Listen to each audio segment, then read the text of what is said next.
إن الحمد لله نحمده ونستعينه ونستغفره ونعوذ بالله من شرور أنفسنا والسيئات أعمالنا من يهدي الله فلا مضل له ومن يضلل فلا هادي له وأشهد أن لا إله إلا الله وحده لا شريك له وأشهد أن محمدا عبده ورسوله أما بعد فإن أصدق الحديث كتاب الله وخير الهدي هدي محمد صلوات الله وسلام عليه وشر الأمور محدثاتها وكل محدثة بدعة وكل بدعة ضلالة وكل ضلالة في النار.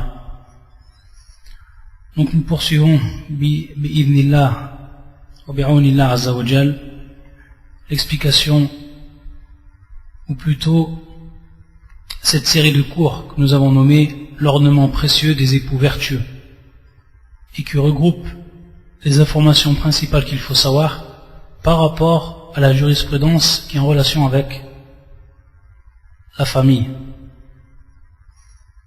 Et le dernier cours, on avait parlé plus précisément de ce qui faisait partie du tazayyun ou al-jamal, c'est-à-dire s'embellir, et également de la beauté. Et on avait dit qu'on allait rentrer dans l'explication de ce qui va se passer durant la première nuit des noces, c'est-à-dire la première nuit du mariage. Mais avant cela, j'aimerais parler sur certains points pour compléter la jurisprudence en ce qui concerne az-zawaj, c'est-à-dire donc le mariage. Et en fait, parler d'un sujet qui est important et donc de mettre en garde par cela ce qui est interdit par rapport au mariage, c'est-à-dire les contrats de mariage qui sont interdits, que l'islam a interdit, et qu'il est très important de connaître et de savoir, tout simplement, pour ne pas y tomber dedans, ou pour ne pas faire ce qu'Allah Azza wa Jal a interdit. Donc il est très important que la personne sache quels sont ces contrats de mariage que l'islam a interdits. Et également, parler d'un sujet qui est important et qui est en relation avec les défauts, ce qu'on appelle donc al-uyub, les défauts présents dans l'un des deux époux, ou les deux. Et ça également c'est une chose qui est importante à savoir, pour connaître ses droits par rapport à l'islam, par rapport à la législation. Et donc pour revenir à ceci, donc les défauts, ce qu'on appelle donc al-uyub, et qui est le pluriel de al-aib, et qui est donc un terme utilisé par la plupart des jurisconsultes pour donc traiter de ce qui va apparaître chez l'époux ou l'épouse comme défaut. Et on va voir que lorsqu'on dit défaut, c'est général. Al-uyub, c'est général. Taïb, on va voir ce qui rentre dedans, à titre d'exemple, bien entendu. Et pour connaître exactement ce que l'on va considérer comme aïb, on va revenir à une parole de Ibn al-Qayyim al-Jawzi, rahmatullah alayh, qui va nous expliquer comment on va considérer un aïb. Il dit, rahmatullah alayh, dans son livre Zad al-Ma'ad, son fameux livre qui est connu de tout le monde, il dit: كل عيب ينفر أحد الزوجان من الآخر ولا يحصل به مقصود النكاح يوجب الخيار وأنه أولى من البيع. Qu'est-ce qu'il nous dit Ibn al-Qayyim? Il nous dit que chaque défaut qui fait fuir l'un des deux époux de l'autre, et de par ce défaut il ne va pas se concrétiser le but et l'objectif du mariage, alors cela va impliquer obligatoirement le choix, ce qu'on appelle donc le choix, et qui est donc al-khiyar, le choix.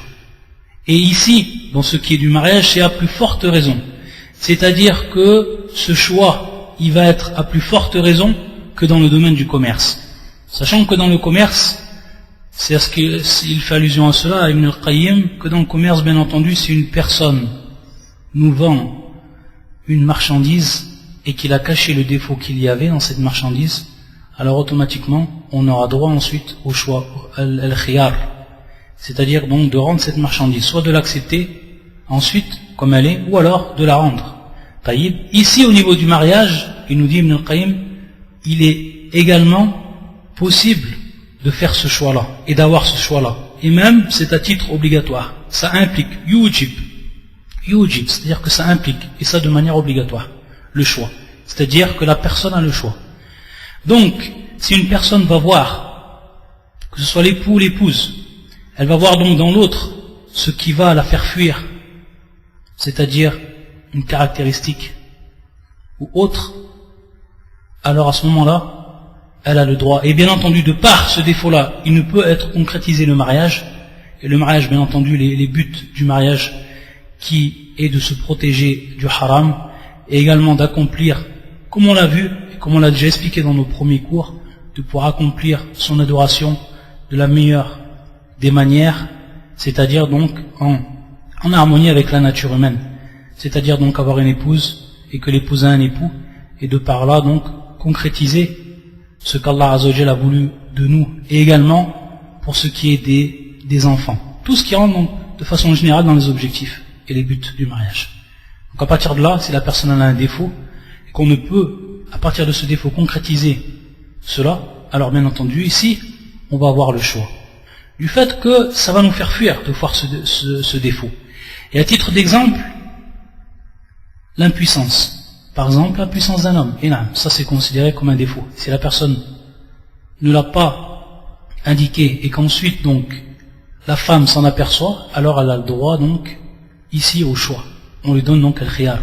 Soit elle reste avec lui, bien sûr c'est son choix, ou soit alors elle demande ce qu'on appelle al-fasr, c'est-à-dire donc d'abolir et d'annuler donc le contrat de mariage qu'il y a eu. Également, si c'est par rapport à une caractéristique de la femme ou de l'homme, c'est par exemple quelqu'un qui va être chauve, qui portait en réalité, ou qui cachait donc qu'il était chauve, à titre d'exemple, et cela ne peut pas plaire à l'autre personne, même le faire fuir. Également, si une des parties du corps est amputée, ou autre, taïb, également, ça a été caché, ça c'est une raison. Également un handicap, c'est-à-dire un handicap qui a été caché par la personne, et qu'une fois elle se marie, elle s'en aperçoit. Ou alors une folie également. Donc toutes ces choses, de façon générale, et comme l'a dit Ibn al-Qayyim, tout ce qui va faire fuir l'un des deux époux de l'autre, et qui l'ont considéré comme un aïb, cela donc va impliquer automatiquement al-khiyar, le choix. Soit la personne donc elle fasse, soit la personne donc elle annule le contrat de mariage, et bien entendu cela va se faire, cette annulation de mariage va se faire devant une personne détenant bien entendu l'autorité. Taïb. Ça il faut que ça se fasse devant ce qu'on appelle le hakim, ou al-qadi, yani le juge, celui qui détient l'autorité de façon générale. C'est lui donc qui va ensuite, en voyant la plainte et en voyant l'exposition du défaut, qu'il va pouvoir ensuite donc juger et donc lui rendre valable donc ce qu'on appelle donc l'annulation du contrat. Et bien entendu, pour revenir à un des points qu'on avait déjà cité, et ici qui apparaît, l'annulation du contrat se fait avant qu'il y a eu donc un rapport sexuel. S'il se fait avant qu'il y ait un rapport sexuel, comme on l'a déjà vu, la femme n'a pas le droit donc à la dot. Ça c'est pour ce qui est de la dot, ce qu'on appelle qabl ad-dukhul. Elle n'a pas droit à la dot, taïb, par rapport au défaut, que ce soit d'elle ou que ce soit de lui, taïb. Et également, c'est s'il y a le rapport, donc ça c'est le deuxième cas, s'il y a eu donc un rapport, alors automatiquement, elle a droit à la dot comme on l'avait vu. Elle a droit dans ce cas-là à la dot par rapport donc au jouissement qu'il a eu lui, la personne qu'il a eu de cette femme-là. Donc à ce moment-là, elle a droit à la dot. Taïb. Ça c'est ce qui est en relation donc avec al-uyub, et qui était important également de citer, pour savoir la personne, son droit par rapport à cela. Parce que cela, c'est une chose qui est arrivée là. Ça arrive, et ça peut être même fréquent. Wallah al-musta'an. Maintenant, donc, un autre sujet, et qui est également en relation donc avec le mariage, et pour donc en finir avec les lois et les règles du mariage, propre au mariage, c'est ce qui va rentrer dans ce qui est interdit comme mariage. Donc les actes et les contrats de mariage qui vont être donc interdits et de par là invalides. Ils vont être donc interdits et de ce fait, le fait qu'ils sont interdits, ils vont être invalides. ils vont être invalides. Taïb. La première sorte, nikah ou shirar bil al-ghayn.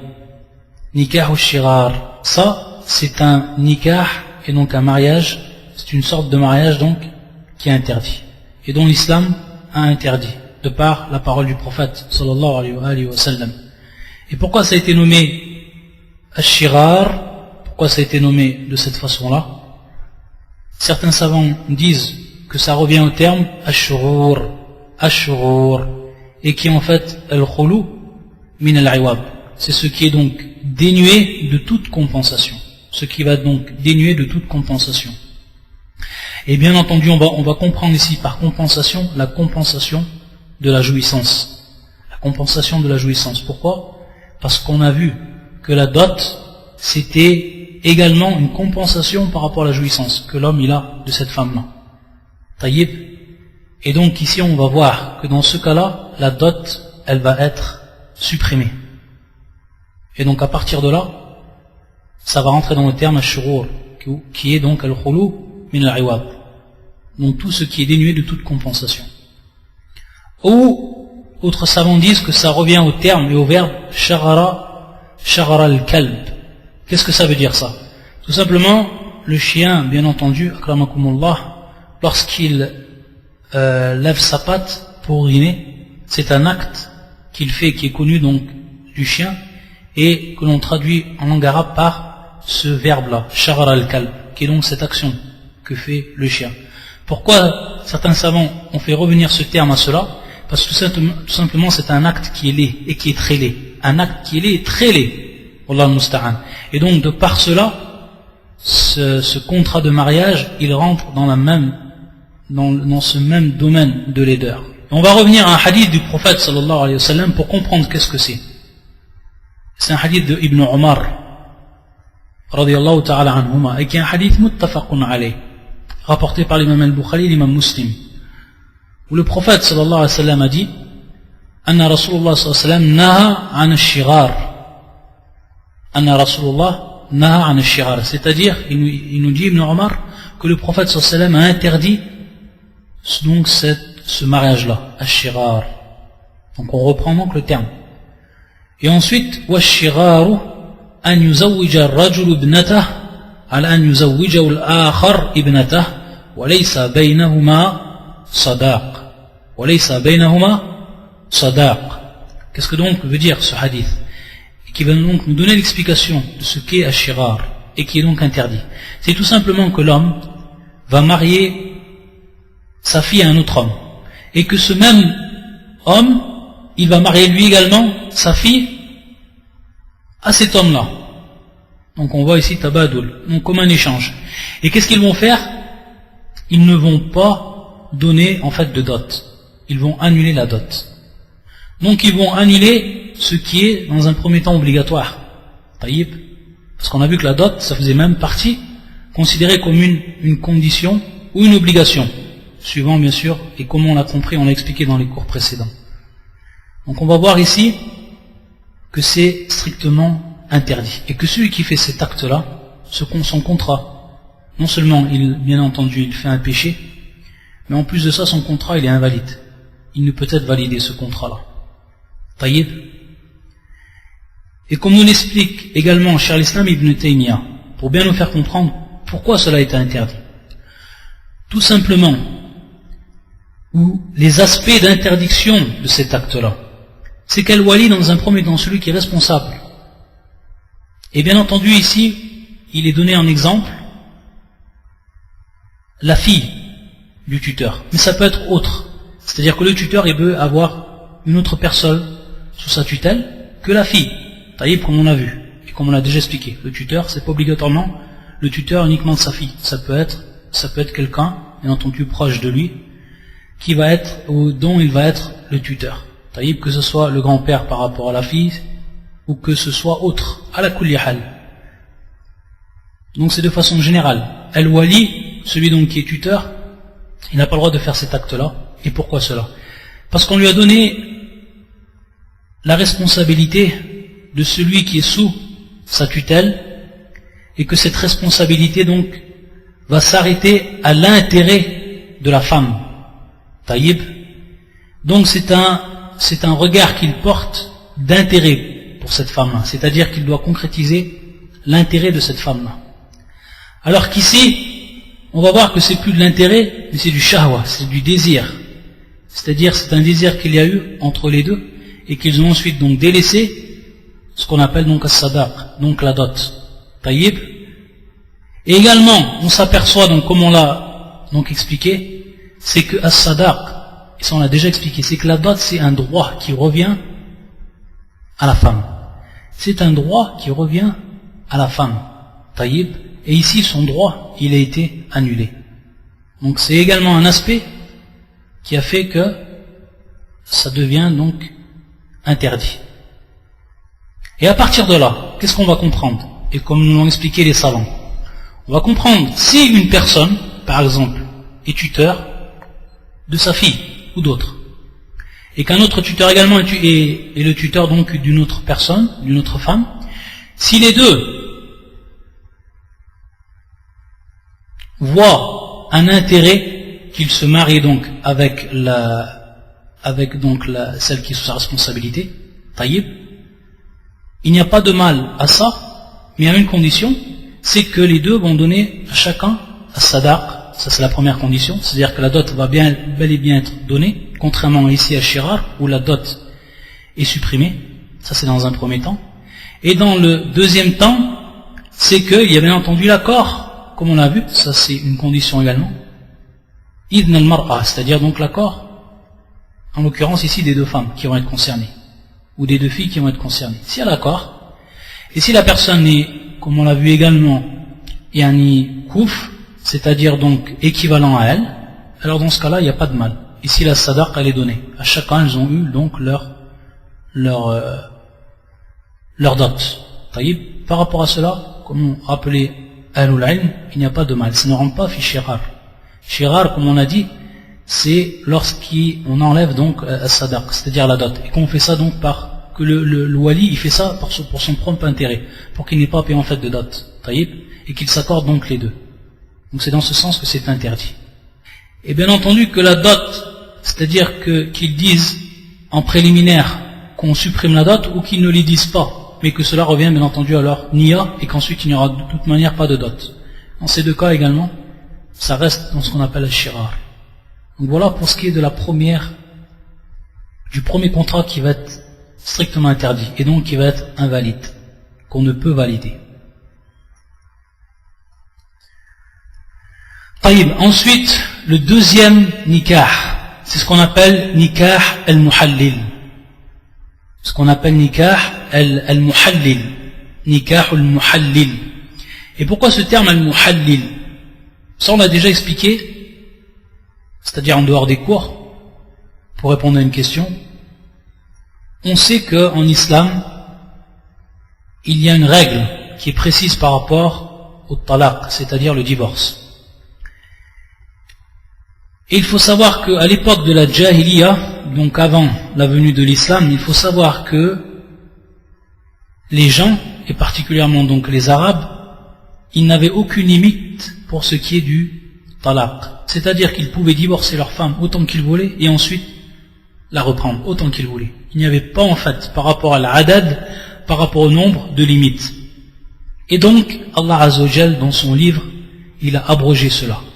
De par sa parole, الطلاق مرتان فإمساك بمعروف أو تسريح بإحسان. Ça c'est fi surat al-Baqarah et c'est le verset 229.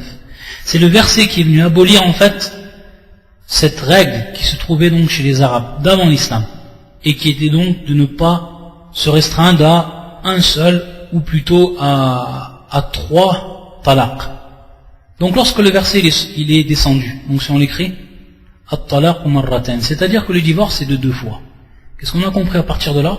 C'est-à-dire que la personne a le droit de divorcer 2 fois avec sa femme, et ensuite de la reprendre. Mais au bout de la 3e fois, lorsqu'il a divorcé 3 fois, il ne pourra pas la reprendre. À une seule condition, bien entendu, comme l'a également souligné Allah Azza wa Jalla dans son Coran, comme il l'a fait descendre dans le verset, c'est qu'il ne pourra pas la reprendre jusqu'à que sa femme se marie avec une autre personne. Jusqu'à que sa femme se marie avec une autre personne. Et se marier avec une autre personne, ce n'est pas uniquement, où on ne comprend pas simplement l'acte du mariage. Mais en plus de ça, comme l'a mis en évidence le prophète sallallahu alayhi wa sallam, c'est qu'il y ait automatiquement, et qu'il faut, et c'est une condition, qu'il y ait en fait l'acte sexuel. Taïb. Si après cela, après donc que la femme s'est remariée, et qu'elle a eu le rapport, et que son mari ensuite la divorce, et bien entendu ici il ne faut pas que ça soit voulu, et c'est là qu'on va voir, sinon qu'on va rentrer dans l'interdiction, et on va comprendre ce que veut dire le terme al-muhallil. Alors à partir de là, la femme redevient licite à son premier homme. Taïb, donc ça c'est la condition qu'a posée l'islam. À partir de là, bien entendu, certaines personnes qui, eux, se sont précipités dans le talaq, dans le divorce, qu'est-ce qu'ils ont fait? Une fois qu'ils ont regretté, ils ont voulu trouver un moyen pour contourner cette règle-là. Wallah al-musta'an. Al-hila, donc une ruse. Et personne ne ruse avec Allah, subhanahu wa ta'ala. C'est pour ça qu'est venu donc le hadith du prophète sallallahu alayhi wa sallam, et qui est le suivant, rapporté par l'imam Abu Daoud, ou Ibn Majah, ou Tirmidhi, et qui est un hadith authentique, où le prophète sallallahu alayhi wa sallam va désigner cet acte-là comme un des grands péchés. Pourquoi? Parce qu'il va dire La'anallah al-muhallil wal-muhallala lah. La'anallah al-muhallil wal-muhallala lah. Qu'est-ce que ça veut dire cela? C'est tout simplement que la malédiction d'Allah Azza wa Jal soit sur celui donc qui va rendre licite. Pourquoi on dit qu'il va rendre licite? Al-muhallil, ça vient donc du terme que tout le monde connaît, le halal. Donc le fait de rendre quelque chose licite, et qu'on appelle donc tahlil, le fait de rendre quelque chose licite, et celui donc qui va faire cet acte-là, ça va être donc al-muhallil, ka'annahu hallala, taïb, fawa al-muhallil, celui qui a rendu licite, c'est qu'il va faire un acte ici, et qui est le fait de rendre licite cette femme-là pour son premier mari. C'est pour ça qu'on appelle al-muhallil. Taïb, wal-muhallala lahu, pour celui donc qui va profiter de cela, et pour qui sa femme va être rendue donc licite. Taïb. Donc à partir de là, certaines personnes ont rusé et ont été voir, une fois qu'il a divorcé 3 fois, ils ont été voir donc une personne, se sont mis d'accord avec lui, et même dans le contrat de mariage ils l'ont fait apparaître, et ils ont dit tout simplement tu te maries avec ma femme ou mon ex-femme, et ensuite tu la divorces pour qu'ensuite elle soit pour moi halal. Taïb. Et ici, que cela soit cité dans l'acte de mariage, ou que ça ne soit pas cité, mais ça revient bien entendu à un accord qui est lieu entre les deux personnes avant l'acte, ou de par l'intention, ça rentre donc dans l'interdiction et dans le haram, et donc dans l'invalidité pour une personne qui va faire cela. Wallah al-musta'an. Donc ça c'est strictement interdit. Lorsque la personne, elle se marie avec sa femme, et puis qu'ensuite il la divorce 3 fois, il ne pourra jamais se remarier avec elle, sauf si elle se remarie un jour, et s'il advient que l'homme, après qu'il ait vécu avec elle, que ce soit n'importe quelle durée, qu'il l'a donc divorcée, et qu'il n'y a pas eu bien entendu ici de contrat, qu'il n'y a pas eu en fait d'accord, et qu'il n'y a même pas eu d'intention, alors dans ce cas-là, elle redevient pour lui licite. C'est le seul moyen. Taïb. Et bien entendu, on a dit lorsque il y a le rapport, comme le prophète sallallahu alayhi wa sallam, il a expliqué hatta yadhuqa al-akhar usaylataha wa tadhuqu usaylataha. C'est-à-dire donc une expression pour nous faire comprendre qu'il faut, bien entendu ici, que les deux aient un rapport. Donc voilà pour ce qui est de cette loi-là et de cette règle-là. Et donc à partir de là, ce qu'on appelle nikah al-muhallil, de par ce hadith du prophète sallallahu alayhi wa sallam, c'est strictement interdit. Donc de se mettre d'accord avec une autre personne pour pouvoir donc récupérer sa femme après qu'on l'a divorcée 3 fois. Donc ça, et la personne qui fait cela a fait bien entendu un grand péché. Kabira min kabair al-dhunub. Wallah al-musta'an. Ensuite, donc pour avoir fini pour ce qui est des règles du mariage, donc de par cela on a fini pour ce qui est des règles du mariage, Inch'Allah ou ta'ala. Et on va donc continuer pour ce qui est, et bien entendu qui rentre dans le mariage, et qui va comporter ce que la personne fait, et bien entendu pris de la sunna du prophète sallallahu alayhi wa sallam, ce qu'il fait donc durant la première nuit qu'il va passer avec son épouse. Donc après que le contrat de mariage, comme on l'a expliqué, comme on l'a détaillé, lorsque la personne a fait ce contrat, suivant les règles de l'islam, en respectant les conditions, en respectant également les règles générales et également en faisant tout ce qui est en relation avec la sunna, et on demande à Allah Azza wa Jal pour ceux qui font cela qu'il leur donne la baraka. Et certes il y a la baraka dans ceux qui suivent les règles de l'islam et également qui s'accrochent à la sunna du prophète sallallahu alayhi wa sallam. Donc la première chose que la personne elle va faire, c'est ce qu'on appelle mulatafatu zawja inda ad-dukhul biha. C'est tout simplement ce terme mulatafatu zawja, c'est tout simplement avoir ce que l'on pourrait traduire par la douceur et la tendresse. Et des choses que l'on va faire et qui vont bien entendu détendre l'atmosphère. Pourquoi cela? Parce que bien entendu lorsque la personne elle va connaître une femme, ça va être une personne nouvelle pour elle. Elle l'a vue uniquement durant al-khitba. Peut-être qu'elle a parlé avec elle très peu.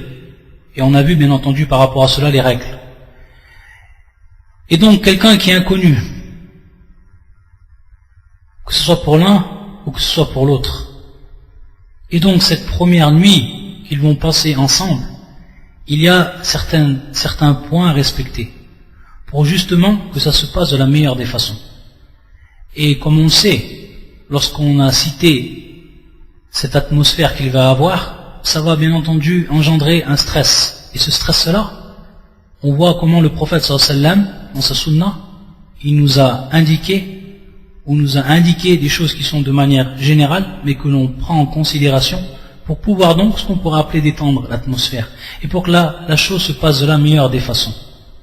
Et dans ce hadith de Asma bint Yazid, radiyallahu ta'ala anha, qui nous apprend comment ça s'est passé lors du mariage et lors donc des préliminaires, on va dire, de la première nuit avec son épouse, c'est-à-dire l'épouse du prophète sallallahu alayhi wa sallam, Aïcha, radiyallahu ta'ala anha, notre mère, la mère des croyants Aïcha. Elle nous dit dans ce hadith, qui est un hadith authentique, qui est rapporté par l'imam Ahmed et d'autres, qui nous dit qayyantu Aïshata li Rasulillah sallallahu alayhi wa sallam. Ce terme qayyant bimarna zayyantuha linnadhar ilayha. C'est tout simplement qu'elle a fait belle Aïcha, qu'elle a rendu belle Aïcha, c'est-à-dire donc qu'elle l'a embellie. Et on a déjà parlé donc de l'embellissement. Pour qui? Pour le prophète sallallahu alayhi wa sallam. Thumma ji'tuhu fada'awtuhu li jalwatiha. Qu'est-ce que al-jalwa? C'est-à-dire donc qu'elle est venue et qu'elle a donc appelé pour qu'en fait elle la rende belle. Donc al-jalwa, le fait de la rendre belle et de la préparer donc à cette nuit. Et donc ça c'est quelque chose qui était connu chez les Arabes, ce qu'on appelle al-jalwa, et qui était donc de se préparer, de se faire belle, c'est-à-dire qu'une personne la préparait, une autre personne préparait donc la mariée. Taïb, ça existait. Et ça a continué durant l'islam. Li jalwatiha. Faja'a ila jambiha. Fa'ata bi'assin. Yani biqadh labanin. Fashariba. Thumma nawalaha an-nabi sallallahu alayhi wa sallam. Fakhafadat ra'saha wastahyat. Qu'est-ce qu'elle a fait ensuite? Ou qu'est-ce qu'il a fait le prophète sallallahu alayhi wa sallam? Il est venu auprès d'elle. Taïb. Donc auprès de Aïcha, radiyallahu ta'ala anha. Fa'ata bi'assin, c'est-à-dire qu'il est venu donc avec ce qu'on appelle l'as, qui est le qadah, donc un récipient où se trouvait du lait, et il a bu. Et ensuite il l'a donné, le prophète sallallahu alayhi wa sallam, à qui? À Aïcha. Donc on voit déjà des préliminaires, c'est-à-dire des choses qui vont être courantes, taïb, et qui vont permettre de, comme on a dit, d'étendre l'atmosphère. Qu'est-ce qu'elle a fait à ce moment-là?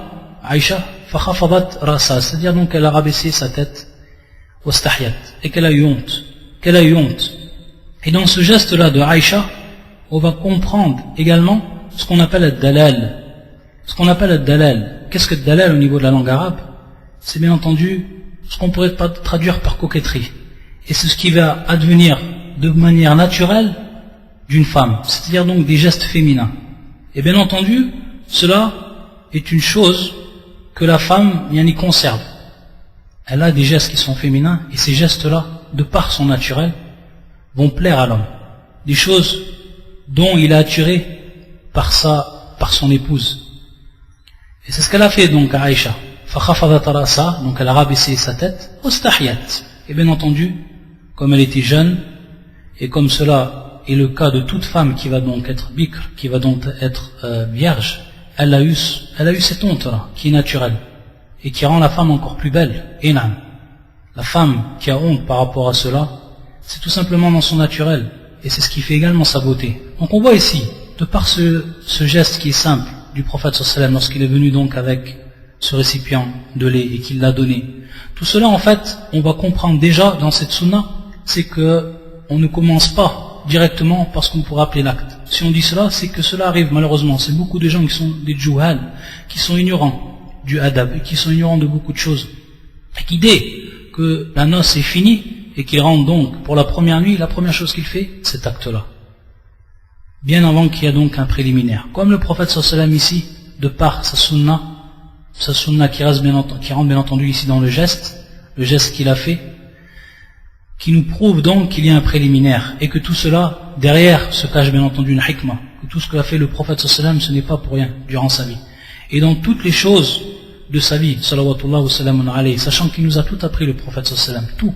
Et dans l'islam, qui est une religion qui est complète, et qu'à travers cette sunna, une sunna également qui est complète, et dont rien n'a été délaissé, et été fait au hasard. Donc bien entendu ici, on en prend compte, et on en tire le son de cela. Donc faire ces choses qui sont courantes sont très utiles. Taïb, ça, c'est ce qui va rentrer également dans la douceur et la tendresse. Al-mulatafa. Donc ça rentre bien entendu dans les détails.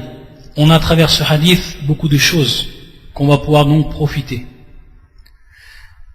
Une autre chose également que l'on va faire et qui rentre dans la sunna ensuite, c'est bien entendu au moment de l'acte. Donc après qu'il y ait eu cette al-mulatafa, comme on l'a expliqué, et qu'on va donc avoir le premier acte avec sa femme, alors il y a certaines choses à faire également, et qui sont très très utiles, belles, très recommandées pour le musulman, qui est soucieux du bien de sa femme, de son bien, et donc du bien de son couple. Et ce qu'il va faire, c'est une dua, c'est-à-dire donc une invocation. Et une invocation qui est très très importante, et dont celui, et bien entendu se marier c'est pas tous les jours, donc le musulman doit être haris, c'est-à-dire qu'il doit à tout prix faire cette dua, et ne pas la délaisser. Et bien entendu cette dua, elle se trouve dans le sahih de l'imam al-Bukhari rahmatullah alayh. إذا تزوج أحدكم امرأة فليأخذ بناصيتها. C'est-à-dire que lorsqu'une personne d'entre vous se marie avec une femme, alors qu'il فليأخذ بناصيتها. الناصية, bien entendu, comme ce terme est venu dans le Coran, c'est muqaddam ar-ras. C'est bien entendu le devant du visage, et ce que l'on traduit par donc le front, le dessus du front. Taïb. Donc tout simplement il pose la main sur ce front. La première chose qu'il fait ensuite, ça donc la première chose c'est un geste. Ensuite, la deuxième chose, une parole. Et donc cette première parole c'est qu'il yusammillah, yaqul bismillah, c'est-à-dire donc au nom d'Allah. Wa yusammillah azza wa jal.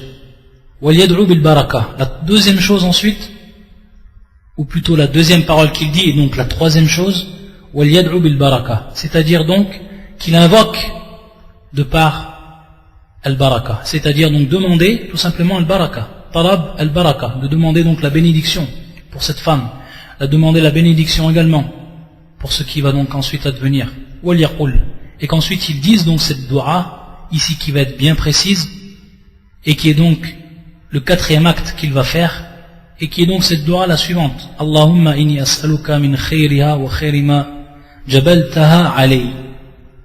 C'est-à-dire, ô mon Seigneur.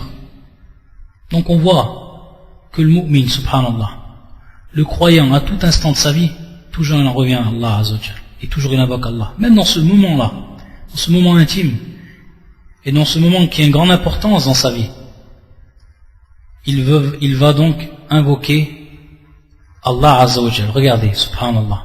Ça aussi c'est quelque chose qui est incroyable. Et que l'islam n'a rien délaissé.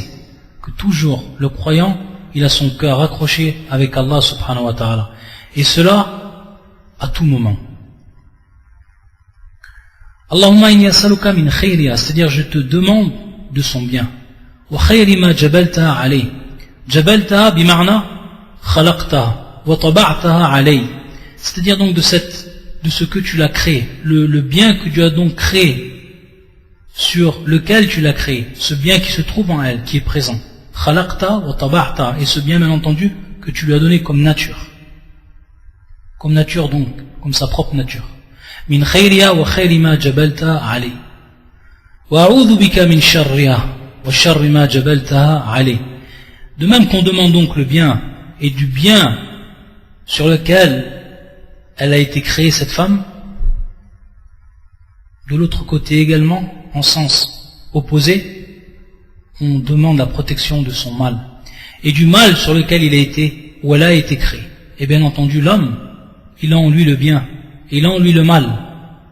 Et donc à partir de là, l'homme il va demander le bien qui se trouve chez elle, et il va demander la protection du mal qui se trouve chez elle. Il y a du bien, il y a du mal. Également ici c'est une hikmah. Et ce qu'on va tirer également de ce hadith, c'est que l'homme, lorsqu'il se marie et qu'il dit cette dua-là, et qu'il se protège à partir de là donc du mal, il sait automatiquement qu'il y aura des choses qui vont ressortir de cette femme-là, et qu'elle n'est pas une femme du paradis, et qu'il devra savoir déjà, et sans préliminaire donc aux relations conjugales, qu'il va trouver des choses qui vont certainement pas lui plaire, et des choses qui sont dans l'ordre du mal, et donc il devra patienter par rapport à cela, et demander à Allah Azzawajal donc protection. Non seulement il le fait maintenant, il le fera également plus tard. Et il demandera également la patience à travers sa vie conjugale. Ça donc c'est pour ce qui est de cette dua. Allahumma inni as'aluka min khayriha wa khayri ma jabaltaha alayh wa a'udhu bika min sharriha wa sharri ma jabaltaha alayh. Hadith Imam al-Bukhari. Donc c'est bien de l'apprendre même par cœur et de la dire. Combien de fois on se marie dans notre vie? Donc que ce bien-là, on ne le délaisse pas. Et que dans le suivi de la sunna se trouve tout le bien. Tout le bien de cette vie d'ici-bas et dans l'au-delà se trouve dans le suivi de la sunna, que ce soit dans le suivi de la sunna par les paroles ou par les gestes et par les actes.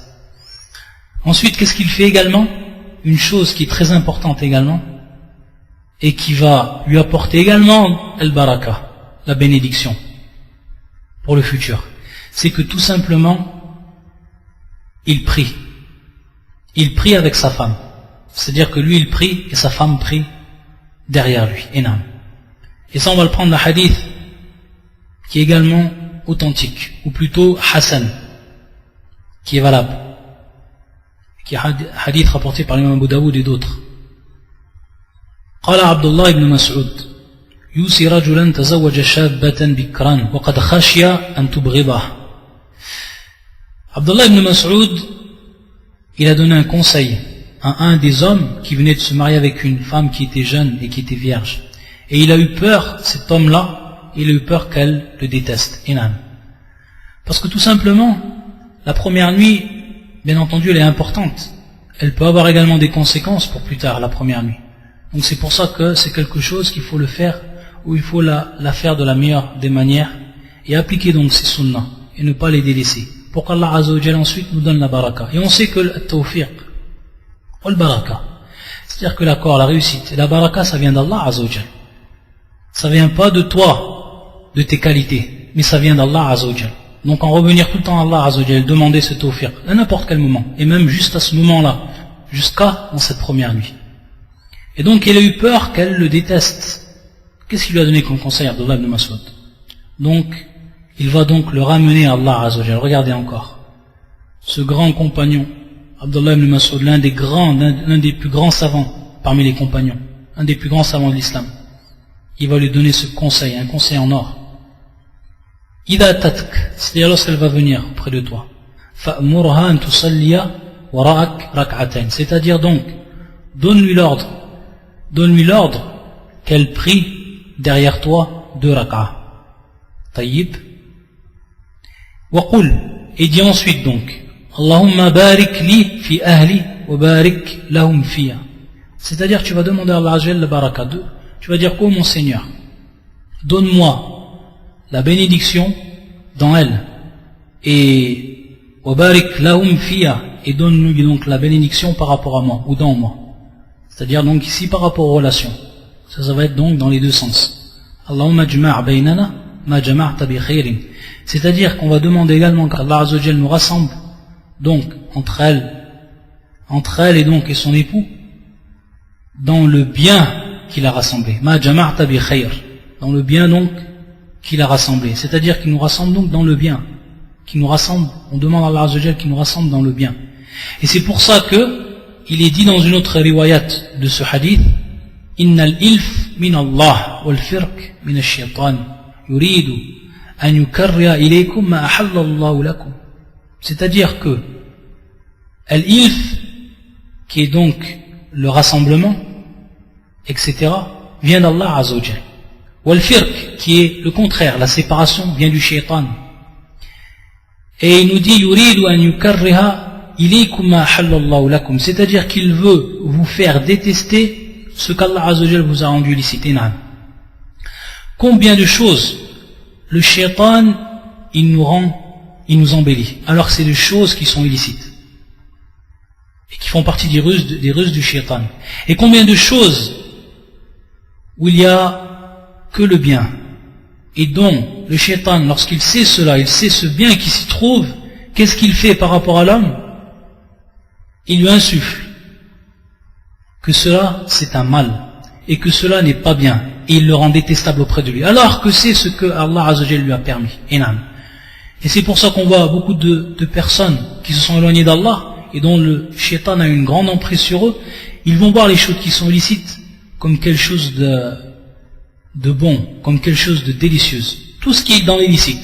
Et lorsqu'on leur parle du licite et on leur commande le licite, alors à ce moment-là le diable va faire et va insuffler dans leur cœur et va faire donc qu'ils détestent cela, qu'ils détestent ce que Allah Azza wa Jalla leur a permis et leur a rendu donc licite.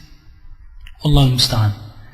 Donc ces 2 rak'ah sont importantes, tayyib, et elles vont donc permettre entre les 2 époux de se rapprocher et de se rappeler également de par ce geste-là cet objectif suprême qui se trouve dans ce mariage, lorsqu'ils vont concrétiser tous les objectifs et les buts que le mariage ou qui se trouve derrière ce mariage-là, et qui sont avant tout l'adoration d'Allah Azza wa Jalla, qu'ils se sont mariés et que ce mariage-là, afin que cette adoration leur soit encore facilitée, encore plus facilitée, afin qu'ils répondent aux besoins de leur nature, de la nature humaine dans laquelle ils ont été créés, et qu'enfin ils puissent donc adorer Allah Azza wa Jalla de la meilleure des façons. Et comme on a vu et comme on l'avait expliqué dans les premiers cours, et certainement on y reviendra pour en montrer l'importance et pour montrer comment comprendre l'islam et comprendre donc cette relation, c'est comme nous a enseigné le prophète sallallahu alayhi wa sallam, c'est que même dans cet acte-là, dans la relation et dans l'acte sexuel lui-même, Allah Azza wa Jalla nous donne une récompense, subhanallah, même dans cela il nous donne une récompense. وَفَرِّقْ بَيْنَنَا إِذَا فَرَّقْتَ بِخَيْرٍ, et si tu nous sépares, s'il y a donc une séparation, si tu nous sépares donc, وَفَرِّقْ بَيْنَنَا, ou plutôt وَفَرِّقْ بَيْنَنَا, c'est-à-dire donc la dua de nous séparer, إِذَا فَرَّقْتَ بِخَيْرٍ, de nous séparer donc, s'il y a de nous séparer, si donc tu nous sépares dans le bien, enam, c'est-à-dire que s'il y a séparation, il y a, c'est-à-dire qu'entre l'homme et la femme il n'y a pas eu cet accord, et qu'Allah Azza wa Jalla n'a pas donné cet accord pour maintes raisons, alors on demande à Allah Azza wa Jalla que si cette séparation elle advient, alors qu'elle se fasse dans le bien, qu'elle se fasse dans le bien et non dans le mal. وَفَرِّقْ بَيْنَنَا إِذَا فَرَّقْتَ بِخَيْرٍ. Et ensuite, après donc que la personne a respecté ses sunan, et qu'elle les a accomplies, et au moment donc de l'acte, alors qu'il se rappelle également qu'il y a à ce moment-là une dua. Dans un hadith qui est rapporté par l'imam al-Bukhari, rahmatullah alayhi, et qui est la dua suivante, au moment bien entendu de l'acte. Bismillah, donc yusammillah, il dit au nom d'Allah, Bismillah, Allahumma jannibna shaytan, c'est-à-dire, ô mon Seigneur, écarte-nous donc du diable. Wa jannib ash-shaytan ma razaqtana. Et donc, écarte-nous, ou écarte le diable de ce que donc tu nous auras donné, et bien entendu comme enfant. Ma razaqtana. Donc ce que tu nous auras donné comme enfant. Bien sûr, cette dua, elle se dit à ce moment-là, et ça va être bien entendu pour celui qui se marie pour la première fois, la première occasion qu'il dit cette dua-là. Mais bien entendu, après, ça se répétera tout le temps. C'est chaque rapport. Et ça, c'est très important, et il ne faut pas l'oublier. C'est un rappel donc à tout le monde. Et naam. Autant l'homme, il oublie, et le shaitan, toujours il fait que l'homme, il va oublier, surtout pour ce qui est du bien, c'est-à-dire lorsqu'il dit Bismillah, lorsqu'il va boire, lorsqu'il va manger. Combien de nous oublient, Wallah al-Musta'an. De même, il va faire qu'il oublie ce bien-là, à ce moment-là, au moment de l'acte. Donc c'est un rappel.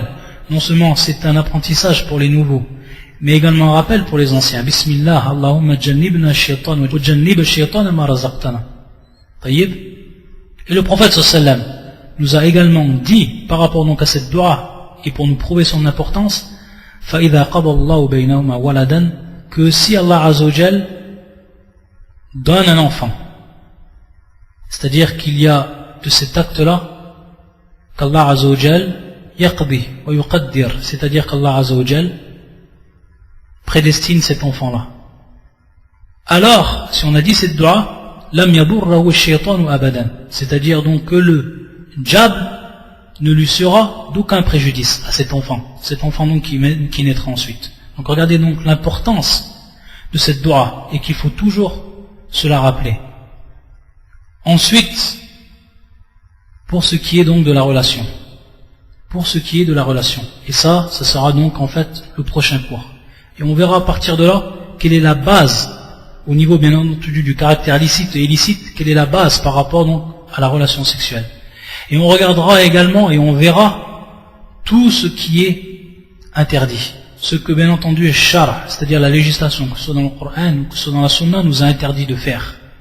Et ça également c'est important de savoir et de connaître la jurisprudence par rapport à cela, pour ne pas tomber dans al-haram, et pour rester donc dans les lois, et pour rester donc à respecter et observer les règles qu'Allah Azzawajal il a fait descendre et où se trouve tout le bien.